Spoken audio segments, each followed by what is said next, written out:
Welcome to Intralogistics Insiders, brought to you by Synaos. Explore the latest trends, challenges, and innovations in intralogistics with industry experts. Welcome to the Intralogistics Insiders podcast. We have today Jaume Graells, General Manager at Movvo. Welcome to the show. Hello, thank you. So can you tell us a little bit what is Movvo doing? Yeah, Movvo, I always say on top of all, we are intralogistics.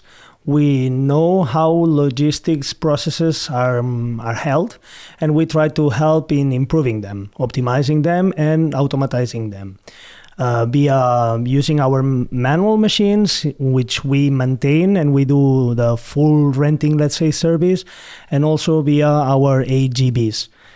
We use both our AGVs or third-party AGVs to, in the end, do what I just said, improve the intralogistics of our customers.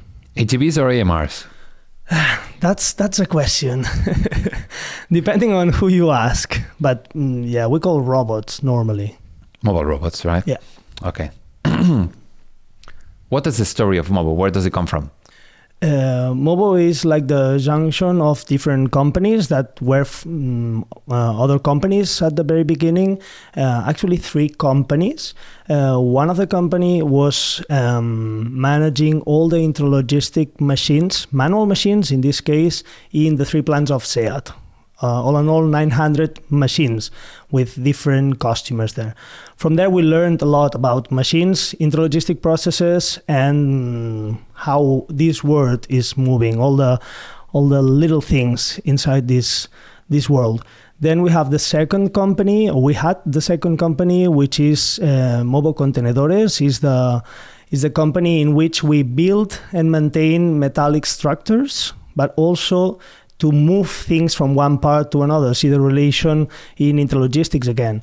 And from here, we created then Movvo Robotics, which is the mobile robot company.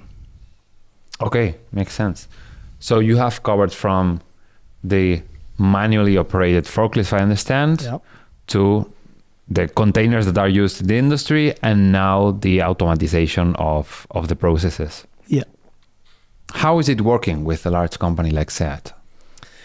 It's tough, I have to say, I have to admit, but this kind of companies make you be all the time on top of the edge in terms of technology, in terms of even pressure. So when you are used to working with these large companies, especially automotive industry, then you're ready for other companies. Of course, at every industry, there's their points, their secrets that you have to know to succeed. But yeah, we feel ready coming from this world, and we've grown together with this world. So we are happy to say that. What are the biggest secrets?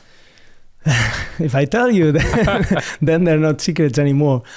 But yeah, I would say that there's this pressure of having the production done at every point, and lots of companies, lots of departments of the company working at the same point with different processes at the same time. So I would say this working together is both. It's complex, of course, but it's also the nicest point in this world. What is the reason for companies like SEAT or other companies that you are serving to look for this automatization of the processes in logistics? The main reason is economics, of course. They want their processes to be cheaper, and with automatization, in the end, you use less resources to help these intralogistic processes. So that's the reason, actually. What about flexibility? 20 years ago, maybe there was like 10 car models. Now they're making more and more and more versions. What's the balance between manual process and automation? Is it a benefit to have automation where you need so much flexibility? Let's say it is a complex thing to have this flexibility, not only for automatization, but also for manual processes. And actually, in the industry we come from, automotive industry, there's lots of complexity, and we as customers, we consider it as a added value. So they need to cover intralogistic processes to be cheap, but to be efficient with having all this flexibility. So even if you're working manual or you're working in an automatic mode, you need to cover that. It is complex, yeah, but in the end, what you need to be able to is to understand this complexity of flexibility and to design your processes to be able to cover them. What role do mobile robots have in optimizing these material flows?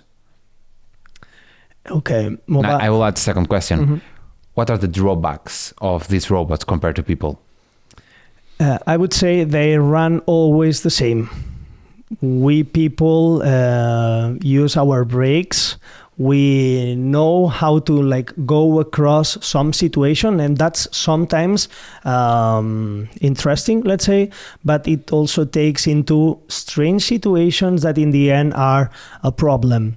Mobile robots, they go all the time the same. So whenever everything is run simultaneously, it's smooth. There's a point here, and I have to admit, the most complex point is when manual and autonomous processes are being held together. That's really the not problem, but the challenge in these companies. And how do you think these challenges will be solved in the future and present? We need to understand, and all the different industries, they need to understand how autonomous logistics are being held and what you can do, what you cannot do whenever you are running together. Whenever the people already know, everything goes smooth again. At the very beginning, there's a transition you need to run. But in the end, I think it's people understanding how mobile robots work and logistic processes definition to make it the smoother, the better. Okay. How do you measure the success of mobile robot implementations? Well, that's hard. Of course, when you are in the commercial process, you have to understand a lot. And the more you understand the process, the better in the end what the solution will be. So maybe a KPI for this would be how many time did I use for the implementation compared to the time I thought I would use at the very beginning. What are the KPIs that your customers are looking for to achieve with that implementation? Well, they look for these economic KPIs, so the robots to be able to run the process they were designed for. Percentage of availability, that's an important one. And of course, timing of implementation. They need the process to be running when it was planned to be running. Otherwise, they are spending money or investing money in the project, but not having the return. How important do you think it is digitalization in this process of automating the flows of materials in intralogistics? I think it runs a really big paper, digitalization in here, not only for automatization, but for understanding the processes. The more information you have of the process, even in manual processes, the more you know how this process is running.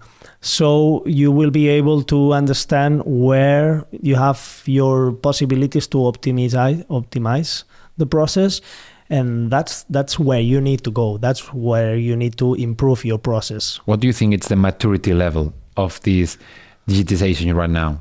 Technology is ready enough and it's evolving a lot, but deployment of the technology, it's at some point, let's say, we need to speed up. It reminds me about the pandemic time. Technology was ready to hold telematic work or telematic meetings, but we were not even considering. And something very big happened, and we said, okay, we need to do it. So I think it's at the same point. Let's hope nothing big happens, but we need to be, we are ready, let's say, to use it. Right now, there are a lot of efforts to integrate AMRs into operations, to do simple processes from A to B or from one end of line to a next station. But the reality is that most of the process involves some manual work. A forklift driver, there is some person putting a box somewhere, And a lot of times no one knows about what is going on every time. Is this a critical factor for the optimization of this process, the efficiency of this process, the digitalization of this, and the coordination between both manual tasks and AMRs, mobile fleets? I would say it's important to have all these processes to be connected, to be coordinated or digitalized. But on top of that, I would use this word keys, keep it simple, stupid. We have to know when and where. Let's say when there's a process that goes A to B and there's nothing else, let's keep it like this.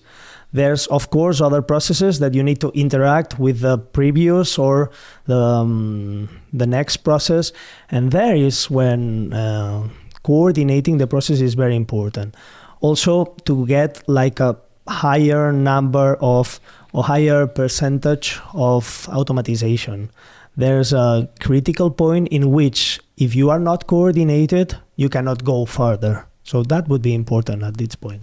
What challenges have you faced in integrating new technologies in your current systems with your customers? I would say being coordinated not with manual fleets, not the technology itself, but when I need to coordinate with other robot fleets. There's a point to be solved here because we do some like short or easy solutions, but we still don't use like the big solutions. So whenever you have a project and you need to run with other companies, there's always a point on that. And we always solve it, but there's always a point there. Where do you see the future there, and how would that help your customers? Well, with having a solution that could help us in be easy to connect, let's say, it shouldn't be like a new development for me or for the other company to connect. Not even to be coordinated, but just to connect. With this, it would help a lot. Is it just having the example of SEAT? Is it common to require new types of our AMRs or new brands of AMRs to solve new challenges at the company? Yes, it is. I mean, there's lots of companies like us. This is a technology that it's evolving a lot. So, and customers, and especially at least from where I come, from automotive industry, they want to be always on top of the edge in terms of technology. So yeah, it's a demand of them to be like all the time with new technologies, new vehicles. What is more critical, hardware or software, and why? I would say both, and there's no like why hardware, why software. For me, the most critical point here is the speed. The world is demanding the technology to be ready very fast. So we need to be very fast in developing our vehicles, and of course they need to be robust to work in these processes. So that would be the most difficult. This is about going back to the cost. How do you justify the cost of investing in new automation technologies? Optimizing the processes, safety, process to run like smoothly and with a rhythm that in the end make the process to be softer, let's say. But of course, when there's a process being run like 3 shifts, then the investment it's easier to justify, let's say. Is it easy to know in advance what is going to be the benefit in terms of ROI from automating a process? That would depend on the process, of course, but it's not that hard. Let's say whenever you know which is the manual process being held and you design the autonomous process, then you know the investment cost, of course, and the OPEX costs. So yes, it's not that hard. How common is that you implement, for example, a specific process with autonomous robots, and then in 1-2 years, this process has to change? It is common, and that's why it is so important to be flexible I would say mobile robot companies, they need to be flexible. Otherwise, they will be out at some point. Processes keep changing, and they need to keep changing. As I said before, there's this like need of evolution all the time. So you need to be ready for that. Even during the same project, there's sometime evolution. This podcast is brought to you by Synaos, the all-in-one intralogistics platform, orchestrating trail flows with mobile robots, forklifts, and people to overcome cost pressures and skilled worker shortages. Visit Synaos.com to learn more. What do you think? How is the adoption of VDA 50/50, mass robotics, and the other standardization trials that are in the market going? How do you see its progress?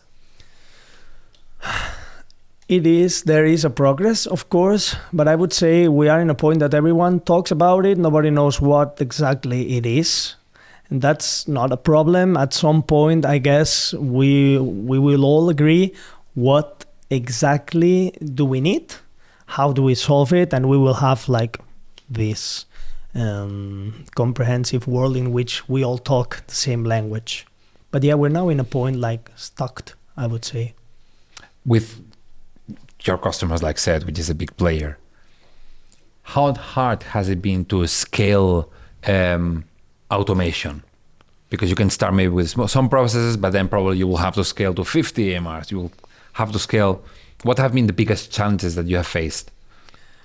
There's lots of processes that you start with 1-2 robots, and then you want to scale it to lots of other robots. And even if it's already projected at the very beginning, there's this situation in which the customer thinks, okay, 1-2 robots are working already, so having more robots, it's easy. It's just having the robots. And there's this point in coordinating all the fleet, understanding the logics of the traffic management, and that's a challenge. Of course, every time you solve it, but there's this difference in speeds, in the expected speed and the real speed in deploying this project. Okay. Having a big fleet in automotive especially, efficiency is key. Not having stops in material flow is key. You don't want to have any process in automotive stopped. Yeah, not key, but mandatory. How do you ensure this? There's no way to ensure this, but you need your robots to be ready, let's say, to be safe robots, and your logics of traffic management to be very smooth. Depending on how you define them, you can find at some point a bottleneck, and you need to detect them and correct them. Otherwise, you're lost. You have like losses in production. So that's something you don't want to face. And this is a little bit out of scope, but I believe it's very interesting. We have recently been talking with a company that works on ADAS, so autonomous or automatic driving assistance for cars, for example. Now Tesla is trying to roll out their full safe driving software. To test this, you have to test it in real conditions. Mm-hmm. And in a factory, like on the street, everything changes every day. There are many things that can change, and that the original algorithm that ran that robot when it was at a perfect factory on the manufacturer will not work in a real environment. How is this being monitored, tested, and improved? That's something you need to like solve during deployment of every project. Not a simple project, but whenever a project is bigger in terms of more robots or working with other processes, that happens. You have to be ready for that. And the easiness of your traffic management system or your navigation system would be a key here. Also the experience of your deployers, let's say. But you have to be ready for that, especially in industries that combine lots of processes at the same time. Do you consider Movvo as an integrator? Yeah, I would consider Movvo as an integrator because we are manufacturers. We design and build some of our vehicles. That makes us flexible. But since what we consider ourselves is intralogistics solvers, we are integrators more than anything. How do you troubleshoot issues on the floor? When there is an issue with an AMR, for example, with perception, or the only thing that you get is it stopped. How do you troubleshoot issues? We need to understand what's happening, and actually we have some projects in which what we do after deploying a project of ourselves is maintaining this project. We also maintain project of third parties, third companies, let's say, and it's even more important here to understand what happened. So the very first step you need to do is to maintain production. That's the most important in every company, of course. So whenever you have the production solved, then you analyze what happened there, and you need to be a little bit thinking out of the box, let's say, and sometimes have a solution which is not going to the same process you were before, so if not improving this process and deploying this improvement. That's the key in troubleshooting these processes. What has been the top most challenging project that Movvo has solved in the last year? That you can talk of. I always say, whoever says they don't have problems in deployment, they never deployed a project. So we all have problems in every project. I don't say challenging as problems, but it's a challenge. There's that challenges. you probably solved it. But what has been the biggest challenge for? The biggest, I am sure everyone in my company would say the same. It's a project in which we had three big challenges to solve. First one was a slope. We need to change mechanically our robots to be able to go up and down of this 8% slope with 2,000 kilos. And second challenge was how narrow was the space, and having a 9 robots fleet in a narrow space. That's a challenge. And third, and most important, was cold. In this process, we are working in a meat industry. We are normally working at 5 degrees, but we go inside of a freezer, which is minus 20 degrees. So there's something happening with navigation, because we use our leaders to navigate. So whenever we have condensation, we are blinded. So we had to solve that. And that was a challenge. We are now running, so happy to to solve it. Nice. So what was the solution that you found for the lidars, for the perception? I would have to kill you if I tell you. No worries. No, but again, was understanding what was happening there. When you go inside, there's condensation in some parts of the leader. When you're going out of the freezer, there's condensation at other parts of the leader. So there's a combination of solution in heating, in using less humid air. It's a combination on that. That was really a challenge, R&D challenge, and we solved it. Yeah, we're very happy. What do you think are the industries that are going to have the biggest adoption for AMRs and mobile robots that are not yet there? Yeah, of course, automotive industry is already there, so I won't mention it. There's airports here. We have this solution for navigating both indoors and outdoors, and we test it together with AENA in Spanish airports, especially in Barcelona airport. And I think processes in airports are yet to be evolved. And I think they're ready for that. And it will be one of the industries that will adopt the more mobile robots in the future years. That will require a very, very profound integration of software between the AMRs and all the systems from the airport, right? Sure. And there's, again, like in automotive industry, lots of processes being held at the same time in the same place, manual, I hope autonomous processes. So yeah, that would be a key point. What's your vision with Movvo? Where do you see it? Where do you want it to be in the coming years? I would make a differentiation in locally and worldwide. Locally, especially in automotive or in SEAT industry, I see Movvo as an intralogistic partner. So we can manage, and we are already managing the manual forklifts or truck fleet. We are already deploying some mobile robots projects, and we are already maintaining mobile robots projects. So I see Movvo as this partner, this trusty partner. Worldwide, I see Movvo as a specific or niche, let's say, mobile robot integrator. For example, what we said about airports, we have this solution, and I think it's a really niche solution. So yeah, that's where I would see Movvo. What is the one thing that matters most to future-proof intralogistics? We need to focus in people that are like our teams, let's say, helping us in being, as I said, on top of the age in terms of technology.